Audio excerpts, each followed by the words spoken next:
नमस्कार मित्रांनो. 8व्या वेतन आयोगाबाबत 8वे पे कमिशन सध्या मोठी अपडेट समोर येत आहे. कर्मचारी संघटना आणि स्टाफ साइटच्या बैठकीत नेमकी काय चर्चा झाली? कर्मचाऱ्यांच्या पगारात आणि सोयीसुविधांमध्ये कोणते मोठे बदल सुचवण्यात आले आहेत? चला जाणून घेऊया. कॅशलेस मेडिकल सुविधा. संघटनांची सर्वात पहिली आणि महत्त्वाची मागणी आहे कॅशलेस हेल्थ कार्ड. सध्या अनेकदा उपचारासाठी आधी पैसे भरावे लागतात आणि नंतर क्लेम करावा लागतो. पण आता सरकारी कर्मचारी आणि पेन्शनधारकांसाठी संपूर्णपणे कॅशलेस उपचार मिळावेत अशी आग्रही मागणी करण्यात आली आहे. 400 रजा. अर्जित रजा म्हणजेच EL मध्ये वाढ. सध्याच्या नियमानुसार एक कर्मचारी आपल्या संपूर्ण सेवा काळात जास्तीत जास्त 300 रजा साठवू शकतो. मात्र संघटनांनी ही मर्यादा 300 वरून 400 रजा करण्याची मागणी केली आहे.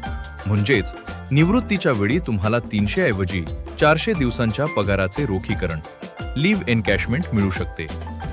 पगार वाढ. किमान वेतन आणि फिटमेंट फॅक्टर. पगारवाढीच्या बाबतीत किमान वेतन 26,000 रुपयांपेक्षा जास्त असावे आणि फिटमेंट फॅक्टरमध्ये मोठी वाढ करण्यात यावी, जेणेकरून प्रत्येक कर्मचाऱ्याच्या मूळ पगारात बेसिक पे लक्षणीय वाढ होईल.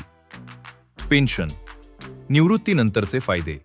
फक्त पगारच नाही तर निवृत्तीनंतर मिळणारी ग्रॅच्युइटी आणि फॅमिली पेन्शनमध्येही सुधारणा सुचवण्यात आली आहे. तसेच जुनी पेन्शन योजना OPS लागू करण्याच्या मागणीवर या बैठकीत पुन्हा एकदा जोर देण्यात आलाय.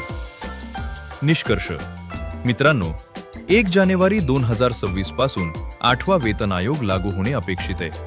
जर या मागण्या सरकारनं मान्य केल्या तर सरकारी कर्मचाऱ्यांच्या जीवनशैलीत मोठा सकारात्मक बदल होईल. तुम्हाला काय वाटते? या मागण्या मान्य होतील का? कमेंटमध्ये नक्की सांगा आणि अशाच महत्त्वाच्या अपडेटसाठी आपल्या चॅनलला सबस्क्राईब करा. धन्यवाद.